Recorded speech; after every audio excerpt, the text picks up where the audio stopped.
ಕೇಸರಿ ಮನೆಯಲ್ಲಿ ವಿಶ್ವಾಸಘಾತ ಆಣೆ ಪಾಲಿಟಿಕ್ಸ್ ಕ್ರಾಸ್ ವೋಟಿಂಗ್ ವಿಚಾರಕ್ಕೆ ಸಂಬಂಧಪಟ್ಟಂತೆ ಕ್ರಾಸ್ ವೋಟಿಂಗ್ ಮಾಡಿದ್ಯಾರು ಯಾರಿಗೆ ಟೆನ್ಷನ್ ಅಂತ ಪ್ರಶ್ನೆ ಹುಟ್ಕೊಳ್ತಾ ಇದೆ. ಕೇಸರಿ ಮನೆಯಲ್ಲಿ ವಿಶ್ವಾಸಘಾತ ಆಣೆ ಟೆನ್ಷನ್ ಶುರುವಾಗಿದೆ. ಕ್ರಾಸ್ ವೋಟಿಂಗ್ ಮಾಡಿದ್ಯಾರು ಯಾರಿಗೆ ಟೆನ್ಷನ್? ಧರ್ಮಸ್ಥಳದಲ್ಲಿ ನಡೆಯಲಿದೆಯಾ ಶಾಸಕಾಂಗ ಪಕ್ಷದ ಸಭೆ? ಹಾಗಾದ್ರೆ ಸಭೆಗೆ ಅನುಮತಿ ಕೊಡ್ತಾರಾ ಹೈಕಮಾಂಡ್ ನಾಯಕರು?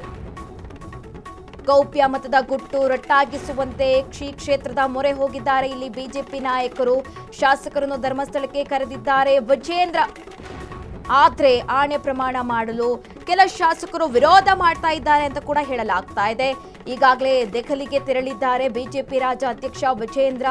ಇನ್ನು ಆರ್ ಅಶೋಕ್ ಕೂಡ ದೆಹಲಿಗೆ ಪ್ರಯಾಣ ಬೆಳೆಸಲಿದ್ದಾರೆ. ಕೆಲವೇ ಹೊತ್ತಿನಲ್ಲಿ ಹೈಕಮಾಂಡ್ ಭೇಟಿಯಾಗಲಿದ್ದಾರೆ ಅಶೋಕ್ ಹಾಗೆ ಬಿವೈ ವಿಜೇಂದ್ರ. ಈ ವಿಚಾರಕ್ಕೆ ಸಂಬಂಧಪಟ್ಟಂತೆ ಇದೀಗ ಅಡ್ಡ ಮತದಾನ ಗಂಭೀರವಾಗಿ ಪರಿಗಣಿಸಿದೆ ಹೈಕಮಾಂಡ್.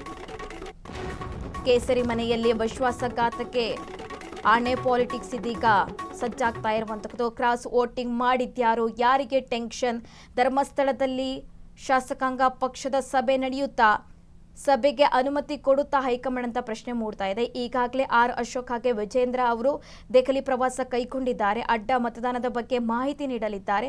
ಮಾಹಿತಿ ಪಡೆದ ನಂತರ ಹೈಕಮಾಂಡ್ ಈ ವಿಚಾರ ಅಂದ್ರೆ ಧರ್ಮಸ್ಥಳದಲ್ಲಿ ಶಾಸಕ ಸಭೆ ಮಾಡಲು ಪರ್ಮಿಷನ್ ಕೊಡುತ್ತಾ ಅನ್ನುವ ಪ್ರಶ್ನೆಗಳು ಕೂಡ ಹುಟ್ಕೊಳ್ತಾ ಇರುವಂತದ್ದು. ಇನ್ನು ಆಣೆ ಪ್ರಮಾಣ ಮಾಡಲು ಕೆಲ ಶಾಸಕರು ಕೂಡ ವಿರೋಧ ವ್ಯಕ್ತಪಡಿಸುತ್ತಿದ್ದಾರೆ ಅಂತ ಕೂಡ ಹೇಳಲಾಗ್ತಾ ಇದೆ.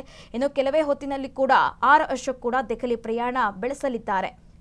ಒಟ್ಟು 11 ಜನ ಜೆಡಿಎಸ್ ಹಾಗೆ ಬಿಜೆಪಿಯಿಂದ 11 ಜನ ಅಡ್ಡ ಮತದಾನ ಮಾಡಿದ್ದಾರೆ ಎನ್ನುವ ಮಾಹಿತಿ ಇದೆ. ಹಾಗಾಗಿ ಪಕ್ಷದಲ್ಲೇ ಇದ್ದು ನಿಷ್ಠೆ ಮರ್ತಿದ್ಯಾರು ಅಂತ ಪ್ರಶ್ನೆಗಳು ಹುಟ್ಕೊಳ್ತಾ ಇದೆ. ಹಾಗಾಗಿ ಆಣೆ ಪ್ರಮಾಣದ ಮೂಲಕ ಯಾರು ಪಕ್ಷಕ್ಕೆ ದ್ರೋಹ ಬಗ್ದಿದ್ದಾರೆ ಎಂದು ಕಂಡುಹಿಡಿಯಲು ಈ ಮಾರ್ಗ ವಿಜೇಂದ್ರ ಅವರು ಕೈಗೊಂಡಿರೋದು.